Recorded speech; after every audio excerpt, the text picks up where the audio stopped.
Check out what I got in front of me today.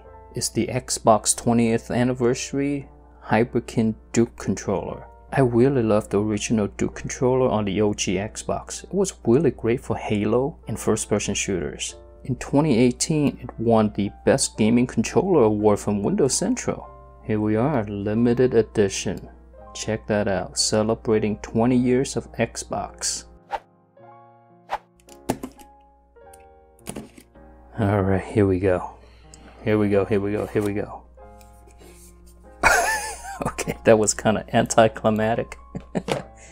Let's get this guy out. Now the real deal. Oh, damn, it's huge. Alright, we got some documentations. Wow! Look at this D-pad. Jesus Christ. I forgot how huge this thing really is. And I have some pretty big hands. Look at that, it just fits my thumbs perfectly. You see that? Check that out. Golly, yeah, and the trigger is in the perfect position. Oh man, this is kind of hard to reach. You know, this spot used to be where the memory cards are placed. So they kind of sealed it up. And I heard that this thing glows up, so I can't wait to plug it in. The best part about the Duke controller are the thumbsticks. Right? I wish more controllers do this, where on the left hand side of the left thumbstick is concave, but then the right one is convex. The thumbsticks are pretty loose and easy to use. Some people prefer resistance to the thumbsticks.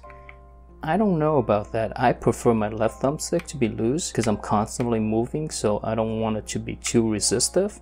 But on the right hand thumbstick though, the right thumbstick, you do want a little bit of resistance because this is what the aiming is, right? Alright, the D-pad is pretty mushy. I don't think this is meant for fighting games, but we're gonna try it out anyways. Because this is a fighting game channel mostly. Yeah, you know, the face buttons is also mushy. It's not clicky like the Xbox Series controllers. Now, the thing about the Duke controller is Microsoft and Sega work pretty closely together. So they designed this controller based off of the Dreamcast controller. So if you look at this guy, you can see some resemblance to the Dreamcast controller, especially the wings here, the handles. Also, they had the memory cards up here as well. Yeah, just think of this guy as an evolved Dreamcast controller. Alright, let's see what else is in the box. The cable is green. Look at this, braided green. Looks good. Man, they packed this thing really well. Oh my god. It comes with a controller stand. What? Get out of here.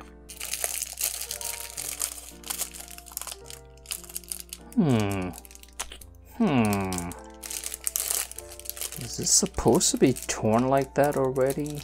Did I get a used copy of the controller? Man, that's pretty slick. You know, this is probably one of the best goodie in a controller purchase that I've ever had. It's freaking cool. Okay, put the controller on. Dang, look at this.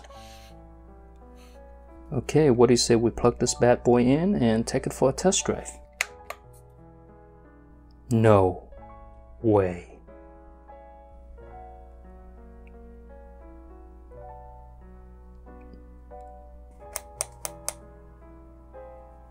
Oh my god. You can press on it. This is the guide button. Every time you press on it, the animation plays. This is the sickest thing I've ever seen in a controller. My god. Everything about this is so nostalgic. Just want to go play some Halo with this guy. Actually, let's do that. Oh shit. Oh, damn, Sam. Sorry, Sam. Oh shit.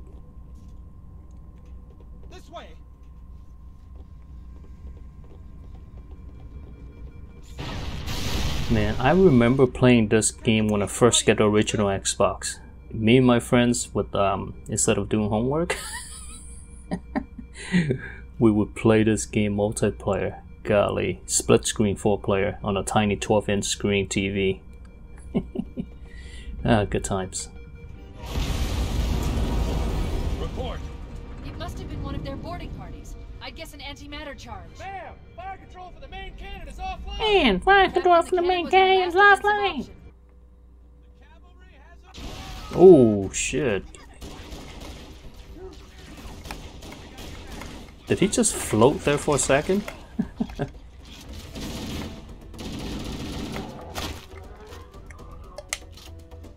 Yeah, you know the thing about the original Halo, it's got great animations for the time. Aside from Turok and GoldenEye, this is the console first-person shooter right here, Halo.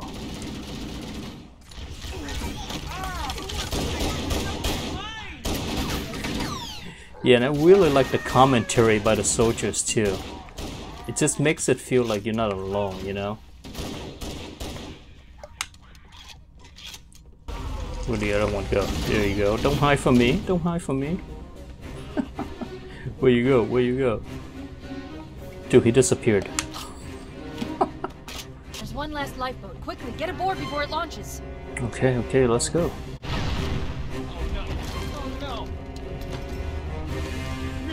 Now would be a very good time to leave. Yeah, so as far as first-person shooters, this is an awesome controller for that. I really like the positioning of the joysticks, how one is kind of concave and the other one is convex. The triggers are really satisfying. As opposed to the newer Xbox controllers, these triggers are kind of weird looking, right? They don't look like triggers, but these do. And these additional shoulder buttons are nice, but you don't really have to use them because you have these buttons right here. And I do kind of like these face buttons because if you think about it, they align with your thumb perfectly because your thumb is slightly angled to the left hand side, right? And these buttons are angled that way too, so it's really easy to go back and forth. Alright, let's check out a fighting game. I mean, the D-pad's pretty responsive for what it is. It's a little hard to push. Yeah, the face buttons are pretty nice, I would say. They're nice and clicky. These two black and white buttons are kind of hard to reach because you kind of have to do some gymnastics with your hand to be able to reach them.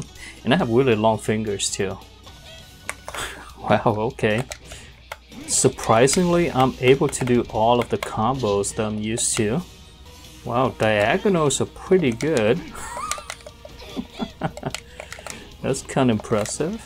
Yeah, and the reason why diagonals are good is because of the grooves of this D-pad. You see how it's kind of caved downwards? I kind of like that a lot actually. The shape of this D-pad is pretty unique.